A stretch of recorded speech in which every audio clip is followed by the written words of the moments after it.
Welcome back to Kids Planning. I'm Allison, this is Daniel.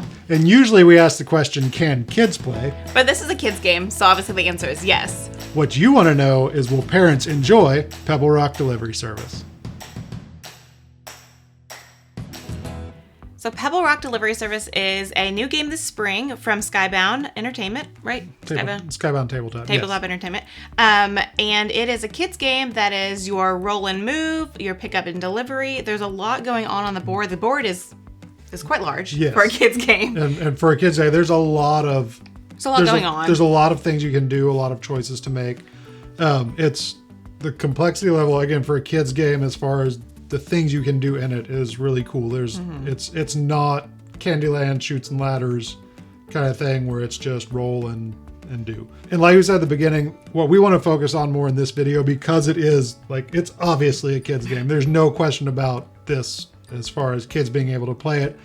So we are going to focus more in this video about how it plays for the whole family, especially the older members of the family. But we do want to hit on the topics that we normally hit on in these Can Kids Play videos.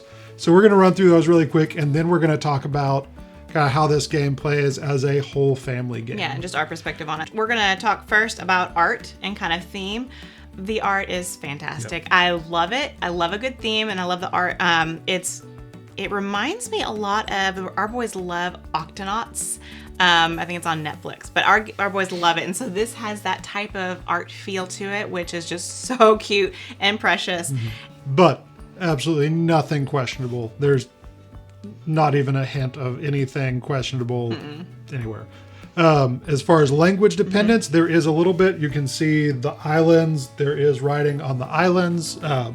The delivery cards have some instructions on them. This one. It's public information though. They're face up, so if you have a child who struggles with reading, they could ask, "Hey, what's that say?" Yeah. The item cards that you can get from the market do have writing on them. Again, it is public information, but there are a couple places that there's writing in the game. The only private information that you have is your assignment cards that you can play with or without. They add a strategic element to the game. And all it is it's a hidden achievement goal that you have that you get extra points at the end of the game. So, and it's basic reading, right? But make 3 deliveries that require 1 or 2 cargo, or make 4 deliveries that require 1 or 2 cargo. So and it is something, again, if you're playing with kids, you're probably not playing cutthroat, so you could just say, "Hey, this is what it says." You're hopefully not going to take advantage of that knowledge in order to beat your kids at the game. Depends on how cutthroat you guys play. Yes. So language dependence is basic, but most of it is public, and it's not something that's going to interfere with the ability to play the game. Yeah. The other helpful thing with, as far as the language dependence, because the deliveries do have the locations written on them, and those are on the board, that requires reading to see those. But these little pelican stands go anywhere that there is a delivery to be made. So there is a visual cue on the board about where you're trying to get to. It doesn't tell you which of these cards it's for. You would have to read that, but it does tell you visually, okay, I'm over here. The closest delivery is right here. Memory, there really isn't any memory involved. No memory involved. No. The math is all basic. You get points for making deliveries. And you keep track of your points that you get throughout the game. So if you say, I make this delivery, that's 12 points. So I go ahead and move up my marker by 12. So you track it on the scoring track. There are a couple of dice rolls that allow you to double your move, or that allow you to double what you roll, or that there's some circumstances where you get to add to your move. So there is some addition and multiplying times 2, things like that. Yeah, the fish will add to your roll. So what you roll, if you want to substitute a fish that you get, that'll give you another move. So very basic math, nothing that's going to, again, hinder the ability for a 7 or 8 year old to play. And I think the age on the box is 8. I would say a game savvy 6-year-old, 7-year-old could play because there is a lot going on in the game, because they have made a kid's game with a lot of strategic options.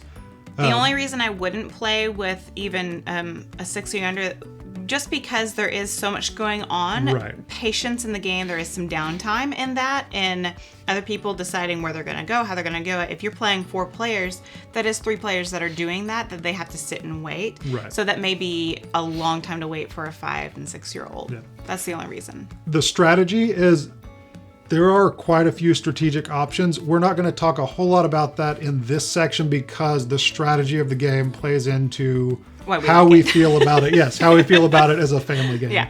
But there's push your luck elements. There's things you can do Choose to the different dice, whether you want to move slow and not be as risky, or move fast and have a threat of Larry the shark or Roberto the pirate. Yeah. That type of element. So you have that option. So there's things you can do to increase your chance of getting a beneficial roll. There's things you can do to move farther, but risk running into the shark or the pirate. So there is it is not just a basic roll and move or a basic pick up and move. It's got some really cool strategic options to it. When it comes to confrontation, though, because there's so much to do, there's not as much confrontation, except if your assignment is to get 3 of the red deliveries, because these are all color coded. You've got red, green, and yellow. So maybe your assignment is to deliver red, and so you already have your eye on going to the Moo Cow Key, and then someone is already over there and they have the crates to do it, so they deliver and they've taken that from you, and you're like, gosh, I really needed that. Yeah. That's where you get into the confrontation. Or just, I'm near this delivery, but I'm a couple rolls away, and someone else rolls a really good roll and goes and takes it. That's the only confrontation really in the game where you can directly impact another player is swooping in and taking deliveries, because there's only 3 on the board at any time. But that's a good point. Yeah, there's only 3, and they switch out. So as soon as one's delivered, then another one gets moved. Yeah, there's no limit on the number of crates in the game. There's no limit on fish, things like that. So there's also treasure. There's 4 treasure chests around the board. Once those are gone, they're gone. They each have different number of points at the end. So there's a couple places where you can kind of swoop in and take something that someone else was going for, but there's not like a heavy take that element to the game. And then scoring and winning is pretty straightforward. You add up the points, you track them as you go. The only thing that you don't know till the end of the game is the assignments. That's the only hidden scoring in the game. Pretty much otherwise, you're going to be able to tell along the way who. And it is a unique board. It's round, which is fun for kids. You've got this round, which I think goes along with the theme. But anyways, and if you go over 50, you just flip over your little guy and count that way 50. And there is a cool catch-up mechanic in the game. So you have the danger dice and you have the slow dice, but that give you beneficial resources, either double your move or something like that. If you are in last place at the start of your turn, you can roll the fast dice, which gives you more points, like more moves. It has higher numbers on it, so you're going to move farther. So you can roll the fast dice with the beneficial, the resource dice that gives you good stuff. So that's just so you move farther and you have a chance of getting better stuff to benefit you along the way. So and that's if you are if you are last in line in the points. Yeah. So you could get up to 8 and then you can roll and then double it. So you could doing that combination get 16 spaces to move, which has happened. Right, which opens up a lot of doors. There's the potential to make multiple deliveries in one move. So it really can. That catch-up mechanic really does it is a real catch-up mechanic. It can swing from being in last place to being in first place, and which is good to have with kids. Yes, because there's never a point where you're just out of the game. Yeah. So now that we've talked about kind of our points on how kids or if kids can play the game, what we really want to talk about is if parents enjoy playing Pebble Rock Delivery Service. In short, we enjoy it. Yes. We love it when we play this game as a family. I don't think just that we would play this together on a date night, or if we have a couple over to play this, it's probably not going to be a game we want to play. Nor was it designed to be. This is not designed to be a kids can play it and adults are going to have pull it out off the shelf. I don't think the designer, the publisher, no one, and this game was not meant to be a game for adults. It was meant to be a kids game that adults can play and have a good time, because you know those games that like the kids ask you if you can play it and you're like, I mean, I'm glad you're asking to play a game, so yes, like that. Let's play it, I guess. But you don't really want to. This is not one of those. Not one of those at least not for us. It's I think it's because there's so much going on, and there's different strategies to go, and there's I keep wanting to say there's a lot going on and feel like that's repetitive, but it is. There is a lot. Yeah. So and this is the deck for the deliveries. Yeah. It's a not lot. 10 cards it's not and the 10 game's cards. over. You will probably not see every one of those cards every game because there's so many. Yes. Especially if you're just playing with 2 or 3. Yeah. And we never really touched on how the game is played. It's played over true. It's played over 10 rounds. You roll a couple of dice. You roll an action dice and a movement dice. You get to move this number, and then there's different actions you can do. You can go fishing, which the fish give you points at the end of the game, and they allow you extra moves. Yeah. Right. And then you go to the market, which you've got these items up here that you can get that help just promote your gameplay and your actions. They just give you benefits during the game. And then you can, on your boat, everyone has their own player mat with a boat. You have space for 4 cargo. You can unlock a 5th cargo. Yeah, you can get this and unlock a 5th cargo, and that replaces this spot on your boat. But the main part of the game, the Pebble Rock Delivery Service, is you are delivering these crates to these locations, and you get points for those. Once a delivery is made, you replace the card. You get the card when you deliver it, which plays into the being able to swoop in and undercut somebody, because I don't say, I'm going to try and make this one and take this card. Right. I take that card when I deliver it, and anyone can make those deliveries. So when there's so many places, look, every one of these, not just the big ones around, every one of these is an island. The big ones have their own standees, which we don't have those 3 out there, but they all have their own standees except for these little ones, but you can still deliver to those little ones. Right. So there's a lot of places to deliver to. You can go anywhere there's a dotted line is a path you can make. Again, we keep saying it's not just a standard roll and move where it's just one path that crisscrosses the board. It's got so many options. There's so many ways that strategically you can choose to move around the board. Yeah, if you're here at Shipwreck, you can't just move right over here to Meerkat Market or over here to Walrus Hut. You have to go around, get to there, which kind of adds some strategy. And then you have the pirate and the shark, which if you move over them, you can go next to them fine, but if you move through them on your turn, there's a negative impact to it. So and they move around. Yeah, and again, there's a push your luck element. There's things you can do to make it really interesting. But even just from deciding how you're going to navigate the board, you have to count spaces, because there's kind of hidden routes that you could go that may be quicker, that may allow you to stop along the way and make a delivery. It's from a strategic perspective, from a keeping the game interesting. Yeah. There's so much going on. And again, you choose to play a little riskier. You might get some really big rolls that let you go and make a lot of moves. Usually I'm actually behind in the game. I use the catch-up mechanic more than anyone. I do want to talk about the standees, because we love the standees because they're really fun and they add that element to the game. There are a lot of them, and I do want to note that it can be a little overwhelming as an adult to see all the standees on the board. And I will say, if I'm moving my person around here, it's hard to see. It's like, okay, is that a track? Because it's not a standard back and forth, you don't always know where the tracks are, so you may need to move them. So there is that. But for kids, like Peyton, he's a little clumsy like me. He never knocked anything over. Yeah, this is a table hog. And from other reviewers, like we've heard the biggest criticisms of the game that we've heard is it's a table hog and the standees seem too excessive. Much or excessive. Can be excessive. But again, this is not an adult game. This is not this was not designed for adults to play independently of children. It's a fun game. If you wanted to, you could. It's not Candyland. It's a fun game. Yeah. But at its heart, it was designed for kids. And if I put myself in that mindset, what I see from the standees is just... You've got this depth. It's spatial. Yeah. It creates a spatial recognition for kids playing, where if there's something here, that's a destination, especially with the pelicans. Yeah. Like, those are so helpful, even for adults, because the board is so big.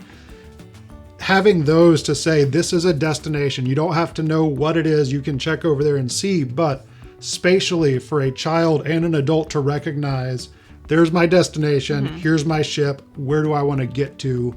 I think having the standees is really helpful. They give that 3D element that's really fun with the game. If this was just, let's say these tokens were the deliveries, that would be so much harder for a child to figure out this is where I'm going. Or to look at there and not have any markers to say, okay, that's that. To have to read those and find it on the board would be so much harder. Even for if instead of a pirate, there was just that.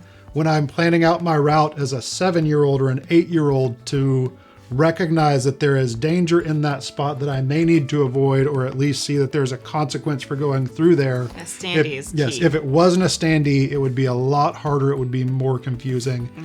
And as far as the size of the board, yes, it could be smaller, more compact, but for kids, it's fun. No, it's not. But kids are playing this game. This is a kids game, and I will say the first time we played, as busy as it is, because of the size of the board, Peyton did not knock anything over. Nothing got knocked over. Nothing was moved around, because you just heard you just heard my justification of why the standees are important. If there were no standees, make the board a little smaller, make the pieces smaller, do that.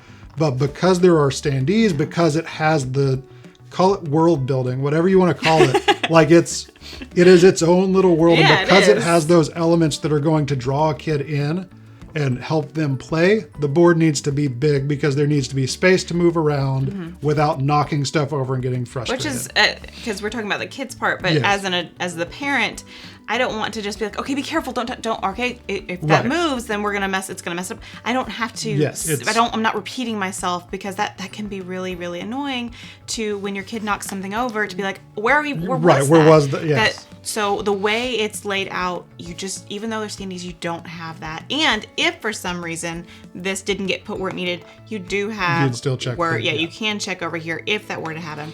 If I was going to make any critique on the standees, though, I would say our actual character standees, I would like something, either maybe an outline of color or something to make them stand out even a little bit more. I love how they are sized correctly according to the other standees. I love that.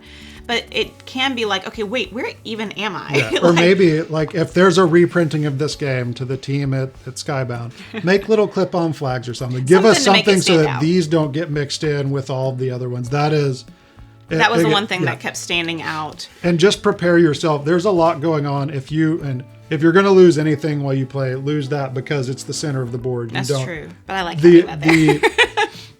The only issue with the standees that you really run into is you do kind of have to stand up and look and see, because it's so important and everything isn't connected, to see some stuff like this, like where, as you can see from the camera, you can't see the lines on the board. Right. You'd have to stand up and look and see. That's the only place. Honestly, the kids are already standing up and looking, so it's not bothering them. It's just bothering us. Yes. So... but as far as a family game that you're not going to dread playing when your kids ask to play it, just a winner that you know you're going to have fun with, it's not boring, it's not like that just mind-numbingly simple, that it's not pure luck-based, which a lot of kids games are so simple that they really are luck-based. Whoever, you do have the dice roll, but you can kind of maneuver that a little bit, and especially if you get like a low. If I get like where is it?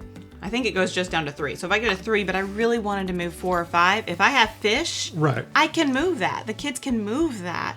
So it's not even that based on luck. If you have that stuff, and I don't even have to roll the fishing dice. The fishing dice, or the fish icon, lets you roll the fishing dice, which has numbers on it, and that's how many fish you get.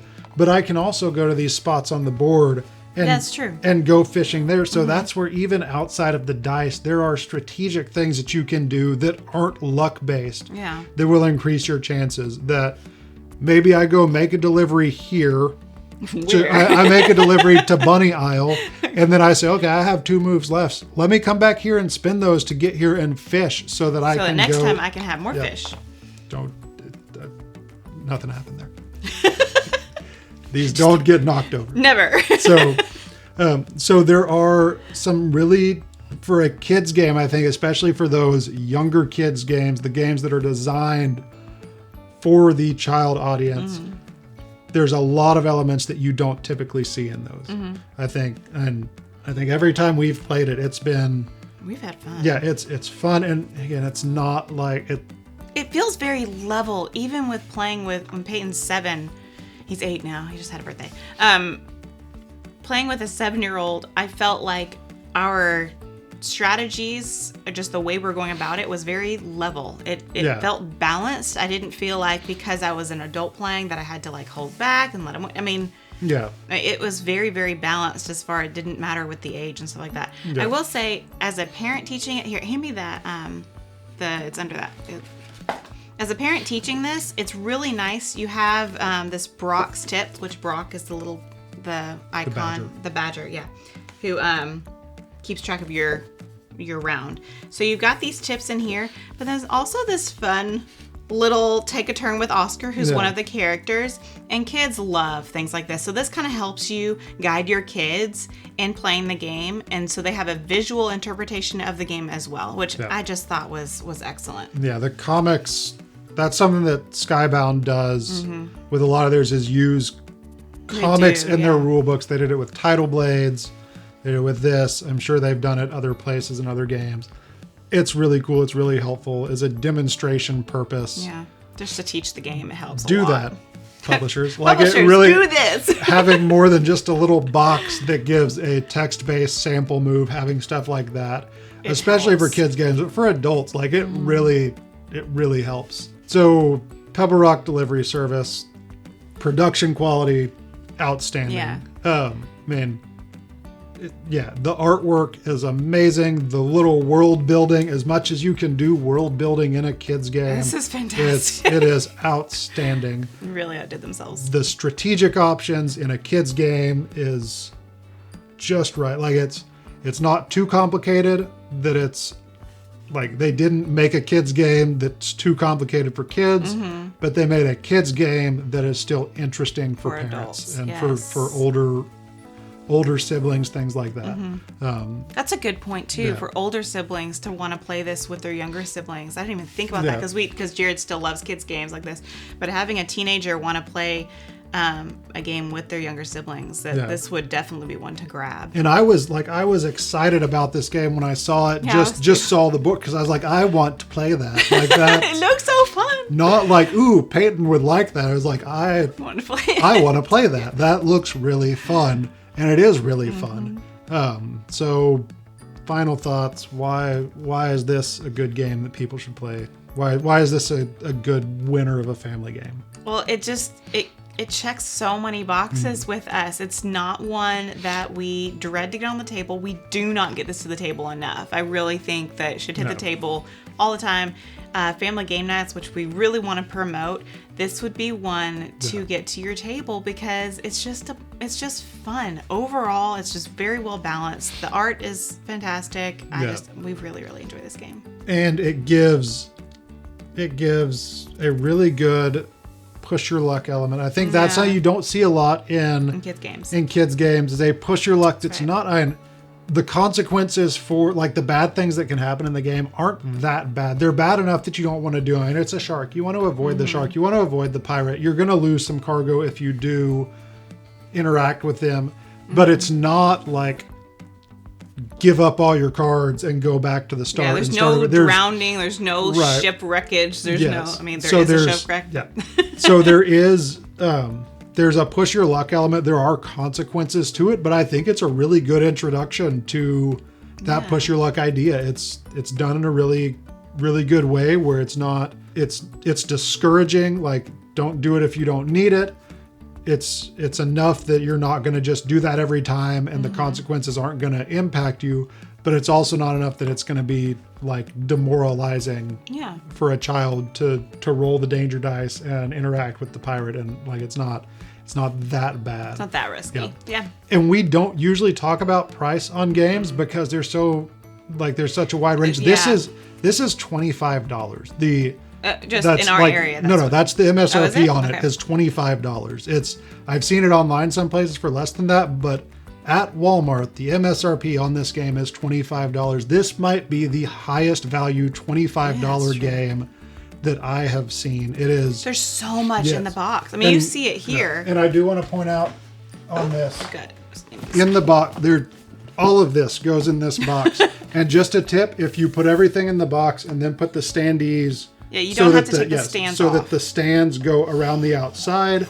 Everything will fit in the box. The box will close securely with the feet on the standees. That's something that I was dreading when we first got it. Is like, having to I have to take these off every time for it to fit in the box. But no, that box is magical. Somehow, it's like a Mary Poppins bag. Yeah, somehow everything fits, and it's heavy. It's like the box is heavy for the size of the box. But as value goes, this game. This game knocks it out of the park for a family game that's affordable, that's a really good value for the money. It's, again, we don't normally talk about money, but it is so, I feel like I wouldn't be surprised if I saw this at a $40 or $50 price point just because of what's included in it. But they kept that in mind for families. They're wanting families to play games, and this is a great family game. And it's, I mean, all games are an investment. That's why we do these Game Kids Plays, because we want you to go into buying a game knowing more about what to expect when you hit the table. This is definitely one of those that you need to have. Yeah. So I think as an adult, if I were to look at this as an adult game, there's a lot of things you could improve upon, but it's not. It's a kid's game. And as a kid's game that is fun for the entire family, that is fun for adults, it is just perfect. It's amazing. We love it. I mean, usually we try to not give too much of an opinion, just to give information and let you make that decision yourself. But with a game like this, where it's so, again, for the purpose that it was designed for, it fits it so well. It achieves that goal so spectacularly. Like, yes, this is a game that if you like games, if your kids like games, this is one that the whole family will enjoy, that you're not going to dread playing. I think it's a winner. Yeah, we really enjoy it. So I hope this was helpful, and I hope that we kind of gave you some insight as to what to expect with Pebble Rock Delivery Service. If you have any other games that you'd like us to kind of have a parent breakdown, be sure to leave us a comment below and let us know a game that maybe you're thinking about getting, you just like some more insight. If you haven't seen some of our other Game Kids play, be sure to check those out. And we will leave links to where you can get this game in the description, and be sure to hit the subscribe button right there. We have some other videos you can watch right over here. Until then, we'll see you next time. Bye. Bye.